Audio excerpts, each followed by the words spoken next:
کریم میں مصحف عظیم میں بہت سارے واقعات ایسے بیان فرمائے جسے مفسرین نے بھی اس کے علاوہ محدثین نے بھی قصص کا نام دیا۔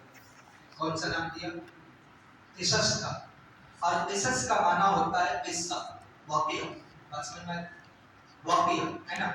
اب یہ جو سورت ہم تلاوت کر رہے ہیں ماشاءاللہ، یہ وہ سورت ہے اللہ کے کرم سے، اس سورت کا نام بھی سورہ یوسف ہے، اور اس کے علاوہ اس سورت میں اللہ تبارک و تعالیٰ نے حضرت سیدنا یوسف علیہ السلام کے قصے کو بیان فرمایا ہے۔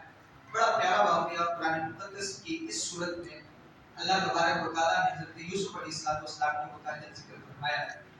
اب دیکھیں حضرت سیدنا یوسف علیہ السلام، ویسے لوگوں کو معلوم ہے کہ یہ اعتبار حسن مشہور تھے، حسن کے اعتبار سے بڑے مشہور تھے۔ ابھی ان کا یہ جو حسن تھا، اس حسن کو قرآن کی اس آیت میں بیان کیا گیا کہ ان کا حسن کیسا تھا۔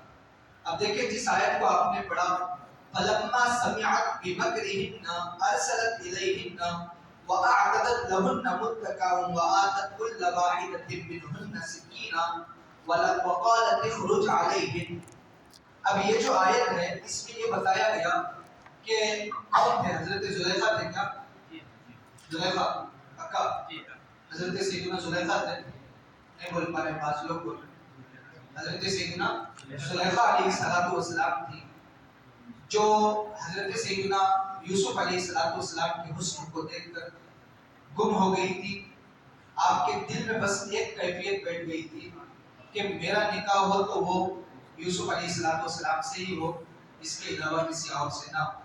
تو اس وقت حضرت سیدنا زلیخا علیہ السلام کو کئی لوگوں نے یہ بتایا کہ تم ایک ایسے نوجوان لڑکے کے پیچھے گم ہو جس کا کوئی پتہ نہیں ہے کہاں سے آیا، کون لائے، کیسا آیا، اس کے بارے میں ذرا برابر بھی معلوم نہیں، بس حسن دیکھ کر تم اس کے پیچھے وارفتہ ہو چکی ہو، پاگل بنے پھر رہی ہو، کیا بات ہے؟ تو اس وقت حضرت سیدنا زلیخا علیہ السلام نے اپنی سہیلیوں کو اور اپنی ہمشیراؤں کو جمع کیا۔ جمع کرنے کے بعد کہا کہ میں ان کو ایک طرفہ بلاتی ہوں، یعنی ایک طرف سے وہ آئیں گے، تم انہیں دیکھنا اور دیکھنے کے بعد کیا ہوتا ہے اس بات کی خبر دینا۔ اس کے علاوہ ان کے ہاتھ میں زلیخا نے ایک ہاتھ میں چھری دے دی تھی، اس کے علاوہ ایک ہاتھ میں پھل بھی دے دیا تھا۔ مفسرین نے بیان فرمایا چونکہ قرآن میں اس پھل کا نام نہیں ہے، البتہ پھل دیا تھا، چونکہ وَقَطَّعْنَا أَيْدِيَهُنَّ کا معنی ملتا ہے۔ البتہ بعض روایتوں میں یہ ملتا ہے کہ ان کے ہاتھ میں جو دیا گیا تھا وہ سیب تھا۔ اس کے علاوہ بعض لوگوں نے یہ کہا ہے کہ ان کے ہاتھ میں جو دیا گیا تھا وہ سیب نہیں تھا بلکہ نیمبو تھا۔ بات سمجھ میں آئی؟ نہیں سمجھ میں آئی؟ نہیں سننا چاہتے؟ سننا بھی چاہتے، سمجھ میں بھی آئی؟ ماشاءاللہ جی۔ دیکھیں ان کے ہاتھ میں جو چیز دی گئی تھی وہ یا تو سیب تھا یا پھر وہ نیمبو تھا۔ اب دینے کے بعد کہا کہ تم ان کے حسن کو دیکھنا، وہ ایک طرف سے گزرتے ہوئے آئیں گے۔ اب قرآن کہہ رہا ہے وَآتَتْ كُلَّ وَاحِدَةٍ مِّنْهُنَّ سِكِّينًا، زلیخا نے وآتت اور دے دیا کل واحدۃ منہن ان تمام عورتوں میں سے ہر ایک کے ہاتھ میں سکینہ ایک چھری، کیا دے دیا؟ ایک چھری دے دیا۔ وقالت اخرج علیہن، اور حضرت یوسف علیہ السلام کو حکم دیا کہ ان کے سامنے نکل کر آ جاؤ۔ کیا کہا؟ ان عورتوں کے سامنے جو کہ مجھے تانا دے رہی ہیں، طرح طرح کی باتیں کر رہی ہیں، وقالت اخرج علیہن، ان کے سامنے سے ایک جھلک سامنے سے گزر جاؤ۔ اب جب انہوں نے حضرت یوسف علیہ السلام کے حسن کو دیکھا تو قرآن کیا کہہ رہا ہے؟ دیکھیے فلما رأینہ، جب ان عورتوں نے حضرت یوسف علیہ السلام کو دیکھا، اکبرنہ وقطعن ایدیہن، ان تمام عورتوں نے اپنے ہاتھوں کو کاٹ دیا۔ یہ حضرت سیدنا یوسف علیہ السلام کا حسن تھا۔ اب نہ صرف اپنی انگلیوں کو یا ہاتھوں کو کاٹ لیا تھا، بلکہ بعد کی آیت میں بات یوں دیکھیے وَقُلْنَا حَاشَ لِلَّهِ مَا هَذَا بَشَرٌ، حاشا للہ کا مطلب ہوتا ہے یہ بھی کوئی چیز ہے دیکھنے کی، ہے نا؟ جیسے مثال کے طور پر پہلی مرتبہ کوئی قطب مینار دیکھے، تاج محل دیکھے، اس کے علاوہ بڑی میٹرو ٹرین دیکھ لے، نئی چیز دیکھ لے، تو کیا بولتا ہے؟ واو بیوٹیفل بولتا ہے نا، ہے نا؟ ایسا ہوتا ہے سبحان اللہ کیا بنانے والے نے بنایا۔ بالکل وہی جملہ تم تمام عورتوں نے کہا تھا ہاشا للہ، ارے یہ بھی کوئی دیکھنے کی چیز ہے، یہ بھی کوئی دیکھنے کی چیز ہے، ما ھذا بشرا، کیا یہ انسان بھی ہے؟ اللہ اکبر کبیر۔ حضرت یوسف علیہ السلام کو دیکھ کر کیا کہا؟ واٹ اے بیوٹیفل، یہ بھی کوئی چیز ہے دیکھنے کی، ما ھذا بشرا، کیا یہ انسان ہے؟ اللہ اکبر کبیرہ۔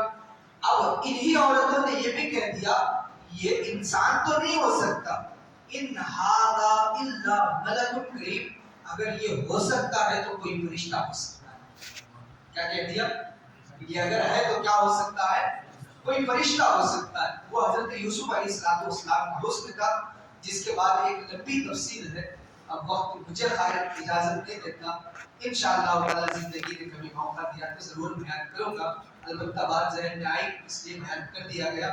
البتہ سورہ یوسف علیہ السلام کے مختصر سے دو فضائل سن لیجیے، ہے نا؟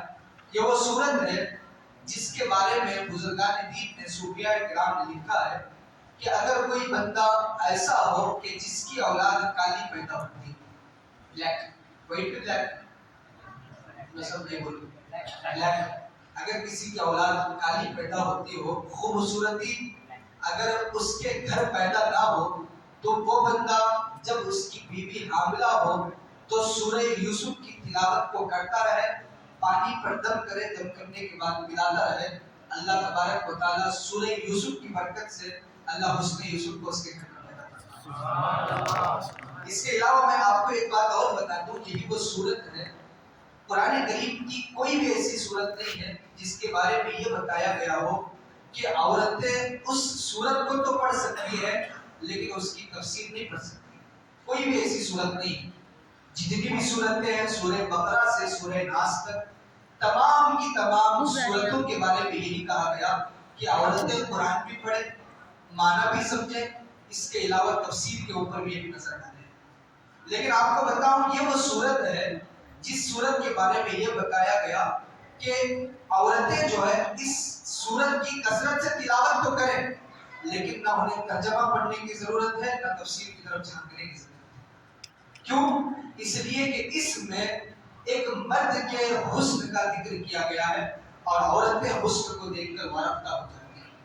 اب یہاں آپ اندازہ لگائیں کہ اللہ تبارک و تعالیٰ نے مفسرین کے ذہن میں کتنی بڑی بات ڈالی، قرآن بھی پڑھیں، ترجمہ بھی پڑھیں، تفسیر کی طرف توجہ بھی کریں، اس کے علاوہ جب سورہ یوسف کی بات آتی ہے صرف تلاوت کریں، ترجمے کی طرف بھی دیکھنے کی ضرورت نہیں ہے، اس کے علاوہ تفسیر کی طرف جھانکنے کی ضرورت نہیں ہے نا۔